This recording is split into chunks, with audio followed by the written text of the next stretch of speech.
आज मैं आपके लिए लाई हूँ एक बहुत ही प्रेरणादायक कहानी जिसका टाइटल है आत्मविश्वास की शक्ति। बहुत समय पहले की बात है। एक छोटे से गांव में अमन नाम का एक नया लड़का रहता था। वह बहुत होशियार और मेहनती था, लेकिन उसमें आत्मविश्वास की बहुत कमी थी। अगर उसे शिक्षा में जवाब देना होता तो वह घबरा जाता। अगर उसे किसी खेल में भाग लेना होता तो वह खुद को पीछे कर लेता। अगर किसी को कुछ कहता तो मैं ये काम नहीं कर सकते तो वह तुरंत मान जाता।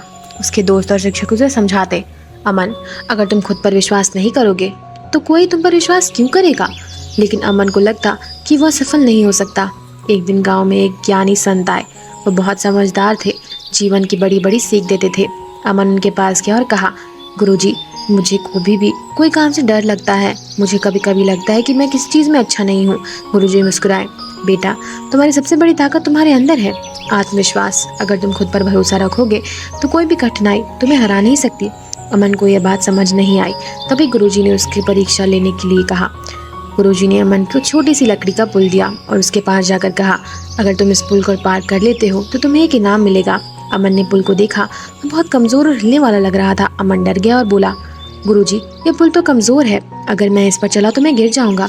गुरुजी ने मुस्कुरा कर कहा, अगर तुम सोचोगे कि यह कमजोर है तो ये तुम्हारे लिए एक कमजोर ही रहेगा, लेकिन अगर तुम विश्वास रखोगे तो यह तुम्हारे लिए मजबूत बन जाएगा। अमन ने गहरी सांस ली और हिम्मत जुटाकर पुल पर पहला कदम रखा। धीरे धीरे उसने पुल पार कर लिया। अब गुरुजी ने उसे पीछे मुड़कर देखने को कहा। अमन हैरान रह गया। पुल बहुत मजबूत था। गुरुजी बोले, देखा बेटा, डर सिर्फ हमारे मन में होता है, आत्मविश्वास से हम आगे बढ़ सकते हैं। अब अमन को थोड़ा विश्वास होने लगा कि अगर वह खुद पर भरोसा करे तो वह कुछ भी कर सकता है। अब गुरुजी ने अमन को एक और परीक्षा दी। बेटा, छोटे से पहाड़ पर चढ़कर दिखाओ। अमन ने पहाड़ की ओर देखा और बोला, गुरुजी, यह तो बहुत ऊंचा है, मैं नहीं चढ़ सकता। गुरुजी ने कहा, अगर मैं तुम्हें खुद को कमजोर मानोगे तो तुम कभी नहीं चढ़ पाओगे, लेकिन अगर तुम कहोगे कि मैं ये कर सकता हूँ तो पहाड़ भी छोटा लगने लगेगा। अमन ने हिम्मत जुटाई और पहाड़ की चढ़ाई शुरू कर दी। पहले उसे बहुत मुश्किल हुई। बीच में उसे लगा कि वो गिर जाएगा, लेकिन वह हर कदम पर खुद से कहता रहा, मैं ये कर सकता हूँ। आखिरकार वह पहाड़ की चोटी पर पहुंच गया। गुरुजी ने कहा, अब तुम मुझे समझे, आत्मविश्वास से तुम्हें हर कठिनाइयों को पार कर सकते हो। जब अमन ने पूरी सोच बदल चुकी थी, उसने कक्षा में जवाब देना चाहता था, वो जवाब देने लगा। और उसे खेल में भाग लेना होता तो वो पीछे नहीं हटता। उसे कोई भी कहता कि तुमसे नहीं हो सकता तो वो मुस्कुरा कर कहता, मैं कर सकता हूँ। कुछ महीनों बाद गांव में एक दौड़ प्रतियोगिता हुई। मन ने भाग लेने का फैसला किया। कुछ लोगों ने मजाक उड़ाया, अमन कहाँ दौड़ूंगा, यह तो पहले ही हार मान लेगा। दौड़ शुरू हुई। बाकी लोग तेज दौड़ने लगे, लेकिन कुछ देर में वह थक गए। अमन ने अपने गुरुजी की सिखाई बात याद की, धैर्य रखो, आत्मविश्वास रखो और आगे बढ़ते रहो। धीरे धीरे बाकी लोग आगे निकलने लगे और सबसे पहले फिनिश लाइन पर पहुंचे। पूरा गांव तालियां बजाने लगा और जो लोग उस पर हंसते थे वह उसकी तारीफ कर रहे थे। गुरुजी ने उसके सर पर हाथ रखा और कहा, बेटा, आज तुमने साबित कर दिया कि आत्मविश्वास ही असली ताकत है। अमन मुस्कुराया, हाँ गुरुजी, अब मुझे समझ आ गया है कि हमें खुद पर भरोसा रखना चाहिए तो कोई भी कठिनाई को हम हरा सकते हैं। अब अमन पूरी तरीके से बदल चुका था। वह अब नकारात्मक बातें प्रभावित नहीं करती थी। उसने हर चुनौती को स्वीकार करना सीख लिया था। अब गांव वाले लोग उसकी मिसाल देते और कहते, अगर आत्मविश्वास हो तो कोई असफलता अपने आप को रोक नहीं सकती। सीख, आत्मविश्वास की शक्ति से हर नामुमकिन काम दूर हो सकता है। अगर खुद पर विश्वास हो तो दुनिया की किसी भी ताकत तुम्हें हरा नहीं सकती। अगर आपको यह कहानी पसंद आई हो तो आप ज़रूर कमेंट बॉक्स में बताएं। तब तक के लिए इतना ही। धन्यवाद दोस्तों। बहुत ही महत्वपूर्ण कहानी जिसका टाइटल है धैर्य और सफलता। किसी छोटे से गांव में गोपाल नाम का एक किसान रहता था। वह बहुत मेहनती और ईमानदार व्यक्ति था, लेकिन उसमें एक कमी थी, उसे धैर्य नहीं था। वह चाहता था कि जो भी काम करे उसका परिणाम तुरंत मिले।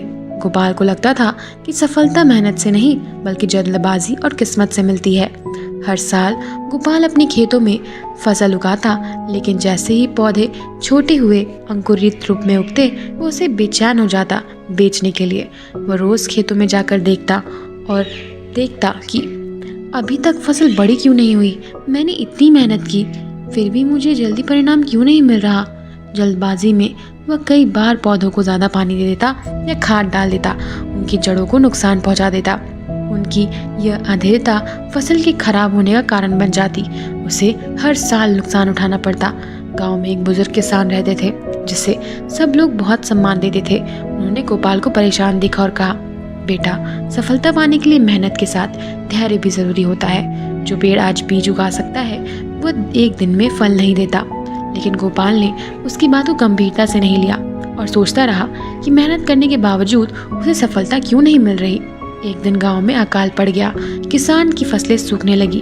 गोपाल बहुत परेशान हो गया और उसने सोचा कि अब खेती छोड़कर अब कोई काम कर लेता हूँ। तभी उसने देखा कि एक पेड़ के नीचे बुजुर्ग किसान बैठे हैं और आराम से अपने खेत को देख रहे हैं। गोपाल ने जाकर पूछा, बाबा, आपकी फसल सूख रही है, फिर भी आप परेशान क्यों नहीं हैं?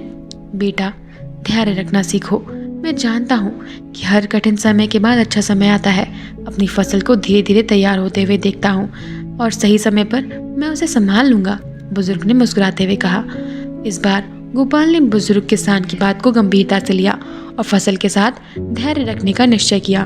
उसने खेत में देखभाल करना जारी रखा, बिना जल्दबाजी किए पौधों को समय देता, नियमित रूप से सिंचाई और एक धैर्यपूर्वक मौसम बदलने का इंतजार करता। धीरे धीरे मौसम में सुधार आया और गोपाल की मेहनत रंग लाने लगी। इस बार उसकी फसल पहले से ज्यादा अच्छी हुई। गांव के लोग उसकी फसल देखकर हैरान रह गए। गोपाल अब समझ चुका था कि सफलता मेहनत और धैर्य दोनों से मिल सकती है। इस अनुभव के बाद गोपाल का नजरिया पूरी तरीके से बदल गया। वह खेती के हर चरण में धैर्य रखने लगा और अन्य किसानों को भी सख्त सिखाने लगा। सफलता पाने के लिए संयम बहुत जरूरी है। धीरे धीरे उसके खेत फसलों से भरने लगे और गांव के सबसे सफल किसान बन गया। अब लोग उसकी मेहनत को धैर्य की मिसाल देते। सफलता पाने के लिए धैर्य और मेहनत दोनों जरूरी है। जल्दबाजी में किए गए काम अक्सर असफलता दिलाते हैं।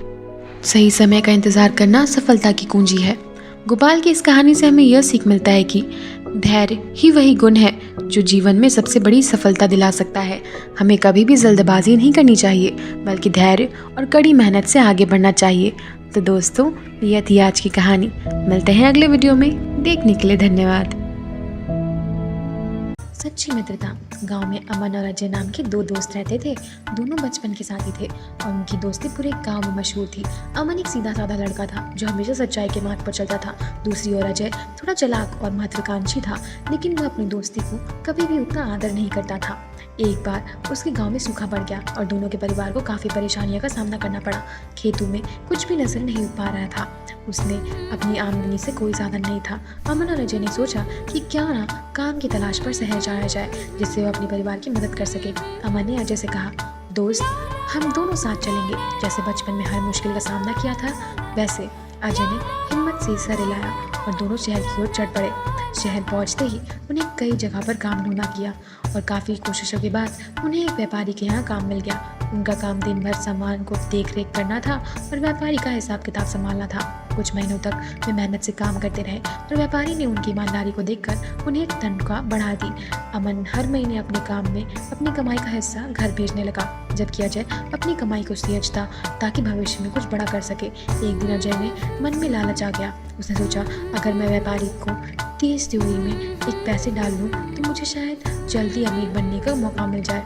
उसने अपनी योजना अमन को बताई। अमन ने उसे समझाते हुए कहा, ये गलत है दोस्त, ईमानदारी और मेहनत से जो मिला है वही सही है। चोरी करके कोई भी सच्ची सफलता नहीं पा सकता है। लेकिन अजय ने अमन की बात नहीं मानी और एक रात तिजोरी से पैसे चुराने की कोशिश की। उस समय व्यापारी जाग गया और उसने अजय को रंगों हाथ पकड़ लिया। उसने अमन को बुलाया और कहा, तुम दोनों मेरी ईमानदारी का गलत फायदा उठाया है, तुम दोनों को गांव में वापस भेज दूंगा।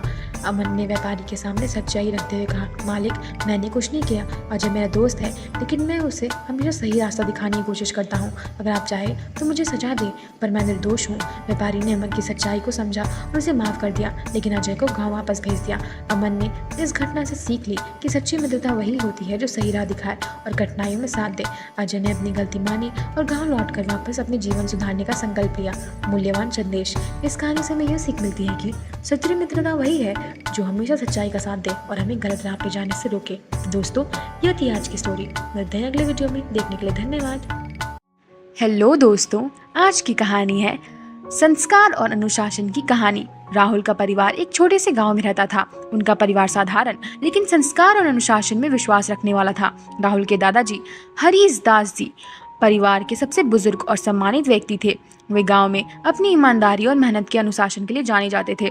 राहुल अपने माता पिता और दादा दादी के साथ रहता था। उनके पिता मोहन एक किसान थे और माँ गीता घर का सारा काम संभालती थी। परिवार में सब कोई मिलजुल कर रहते थे और हर किसी को प्रति बहुत स्नेह और आदर था। लेकिन राहुल, जो भी 15 साल का था, धीरे धीरे अनुशासन से दूर हो रहा था। जब राहुल ने शहर के में स्कूल जाना शुरू किया, उसकी आदतों में बदलाव आने लगा। स्कूल में सब कुछ उसके नए दोस्त बने और हर समय मौज मस्ती शरारतें करते रहते थे। वे पढ़ाई से ज्यादा खेल और फोन में व्यस्त रहते थे। राहुल भी धीरे धीरे उनकी संगत में आकर अपनी पढ़ाई और परिवार के प्रति जिम्मेदारी को भूलने लगा।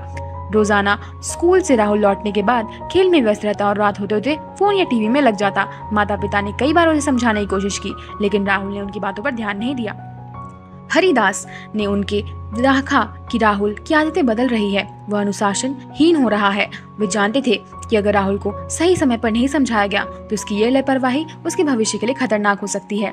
एक दिन दादाजी ने राहुल को अपने पास बुलाया और प्यार से कहा, बेटा, तुम्हें क्या हो गया है? तुम पहले बहुत अनुशासित और मेहनती हुआ करते थे, अब तुम्हारा ध्यान पढ़ाई से हटकर कहीं और चला गया है। ये सही नहीं है। राहुल ने सर झुकाकर कहा, दादाजी, अब पढ़ाई करने में मन नहीं लगता। मेरे दोस्त ज्यादा पढ़ाई नहीं करते और फिर भी वह खुश रहते हैं। दादाजी ने राहुल की बातों को ध्यान से सुना और मुस्कुराते हुए कहा, चलो आज तुम्हें मैं कहानी सुनाता हूँ। हरिदास जी ने कहानी शुरू किया। जब मैं तुम्हारे जितना था तब हमारे पास आज की तरह की सुविधाएं नहीं थी, न फोन था, न टीवी था। हम तो किताब पढ़ने में भी समय मुश्किल से निकाल पाते थे क्योंकि हमें खेतों में काम करना पड़ता था। लेकिन एक चीज जिसने मुझे आगे बढ़ने में मदद की वो थी अनुशासन। एक बार एक गाँव में बड़ा किसान सम्मेलन हो रहा था। उस सम्मेलन में भाग लेने के लिए बहुत से लोग आए थे। वहाँ के प्रतिष्ठित विद्वान भी थे। उन्हें हमसे एक महत्वपूर्ण बात सिखाई, अगर जीवन में सफल होना है तो संस्कार और अनुशासन को मत छोड़ना। दादाजी ने राहुल को गहरी नजर से देखते हुए कहा, संस्कार हमें यह सिखाते हैं कि हमें अपने बड़ों का आदर करना चाहिए, सही गलत का फर्क समझना चाहिए। वही अनुशासन हमारे कामों में निरंतरता और ईमानदारी सिखाता है। अगर तुम अपने जीवन में अनुशासन और संस्कार को अपना लोगे तो कोई भी मुश्किल तुम्हें तय नहीं कर सकती। राहुल ने दादाजी की बातें ध्यान से सुनी और महसूस किया कि वह अपने जीवन में अनुशासन और संस्कार से दूर हो रहा था। उसे यह समझ आ गया कि उसकी सफलता और खुशी का अनुशासन पर निर्भर करती है। राहुल ने दादाजी से पूछा, दादाजी, अगर फिर से मैं अनुशासित बनना चाहूँ तो मुझे क्या करना होगा? हरिदास जी ने कहा, सबसे पहले तुम्हें समय का सही प्रबंध करना सीखना होगा। हर दिन कुछ समय पढ़ाई के लिए, कुछ समय खेल के लिए और कुछ परिवार के साथ बिताने के लिए रखना होगा। अनुशासन का मतलब यह नहीं कि तुम हमेशा कड़ी मेहनत करो, बल्कि इसका मतलब यह है कि तुम समय और कार्यों को सही तरीके से बांट कर चलो। और संस्कार, दादाजी ने आगे कहा, हमें यह सिखाते हैं कि माता पिता, गुरु और बड़ों का आदत करना कितना जरूरी होता है। जब तुम अपने बड़ों का सम्मान करोगे तो उनकी बातों का पालन करोगे तो जीवन में हमेशा सही रास्ते पर चलोगे।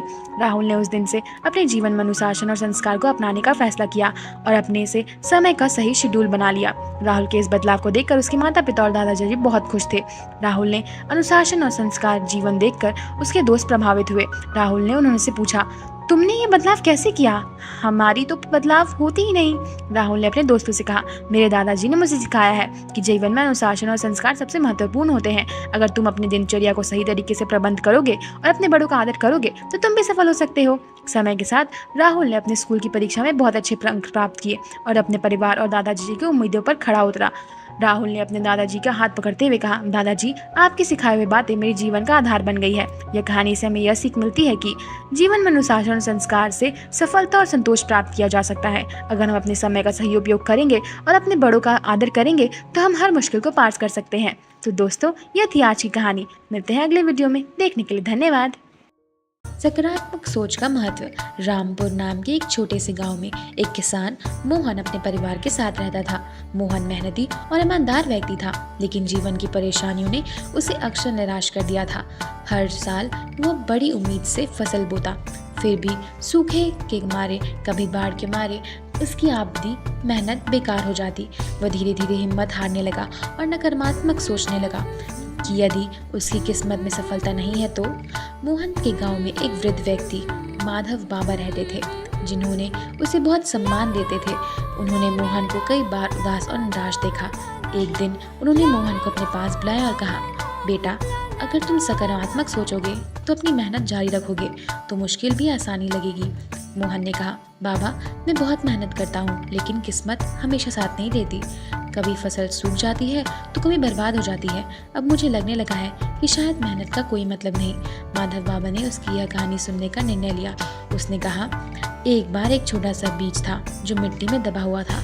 उस बीज ने सोचा, मैं इतनी अंधेरी ठंडी जगह में हूँ, शायद मेरा यहाँ रहना ही मेरी किस्मत है। फिर उसने अपने मन में सकारात्मक सोचा, अगर मैं यहाँ से निकलकर ऊपर की ओर बढ़ूँ तो मैं एक पेड़ बन सकता हूँ। इस सोच ने उससे धीरे धीरे ऊपर की ओर बढ़ना शुरू किया।